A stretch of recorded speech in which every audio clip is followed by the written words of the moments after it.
श्रोताओं नमस्कार। आप सुन रहे हैं edu.insight और आज हम बात करने वाले हैं सिकंदर के भारत पर आक्रमण के बारे में। सिकंदर संसार के सबसे महान विजेताओं में से एक था। वो यूनान की रियासत मकदूनिया के राजा फिलिप का पुत्र था।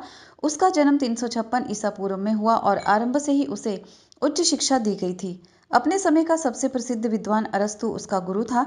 20 वर्ष की आयु में वह राज्य सिंहासन पर बैठा और शीघ्र ही उसने संसार के कई शक्तिशाली देशों जैसे कि एशिया माइनर, सीरिया, फिनिशिया, मिस्र, तुर्किस्तान, फारस, अफगानिस्तान आदि को विजय कर लिया।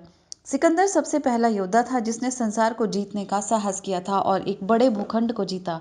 लोग इसी कारण सिकंदर को सिकंदर महान कहते हैं। सिकंदर ने भारत पर क्यों आक्रमण किया, इस संबंध में अनेक अटकलें लगाई जाती हैं। अधिकतर लोग तो ये कहते हैं कि सिकंदर एक महान विजेता था, इसलिए वो भारत को जीतकर अपना नाम पैदा करना चाहता था। कुछ लोग ये भी मानते हैं कि उसने भारतीय संस्कृति की महानता की अनेक कहानियां सुन रखी थी, इसलिए वह स्वयं भारत आकर इस विषय में जानकारी प्राप्त करना चाहता था।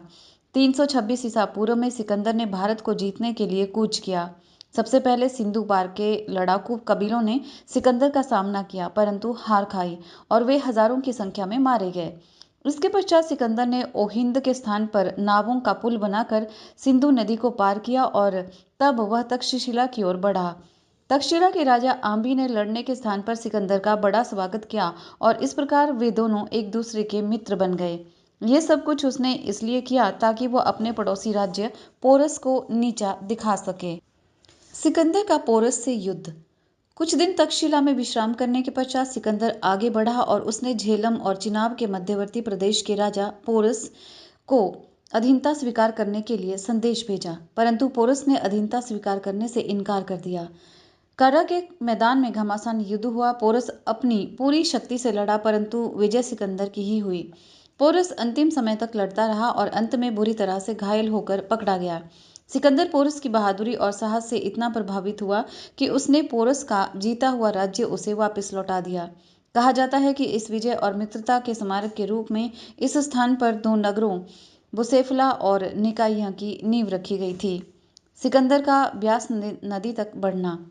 इसके पश्चात सिकंदर आगे बढ़ा और चिनाब और रावी नदियों के मध्यवर्ती भाग, जिस पर छोटा पोरस नामक एक राजा और गलासाई कबीला राज्य करते थे, को विजय किया और उसे पोरस के हवाले कर दिया। इसके पश्चात सिकंदर ने रावी नदी को पार किया। रावी और ब्यास नदियों के बीच कई स्वतंत्र कबीले राज्य करते थे।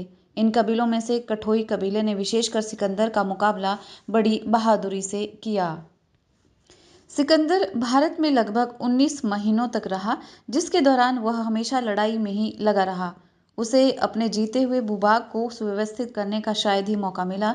फिर भी उसने अपने भूभाग को 3 हिस्सों में बांट दिया और 3 यूनानी गवर्नरों के हाथ सौंप दिया। सिकंदर के आक्रमण के परिणामों की अगर हम बात करें तो इसके दूरगामी परिणाम निकले। उत्तर और पश्चिमी भारत में छोटे छोटे राज्यों की शक्ति क्षीण होने से भारत की एकता का मार्ग प्रशस्त हुआ। सिकंदर के मरते ही चंद्रगुप्त ने महान मौर्य साम्राज्य खड़ा कर दिया। यही वास्तव में भारत का पहला शक्तिशाली, व्यापक और केंद्रीकृत राज्य भी था। आक्रमण से भारत और पश्चिमी देशों के बीच आदान प्रदान और आवागमन के कई रास्ते खुले। सिकंदर के समसामयिक शासकों का दृष्टि क्षेत्र विकसित हुआ और विस्तृत हुआ।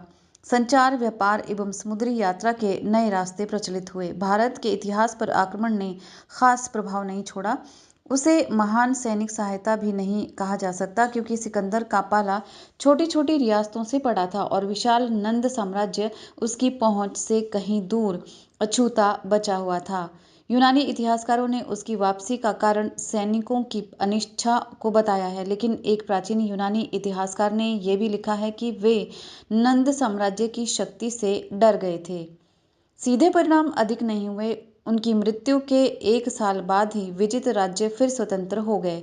चंद्रगुप्त ने बचे खुचे आक्रमण के अवशेषों को खदेड़कर सीमा पार कर दिया।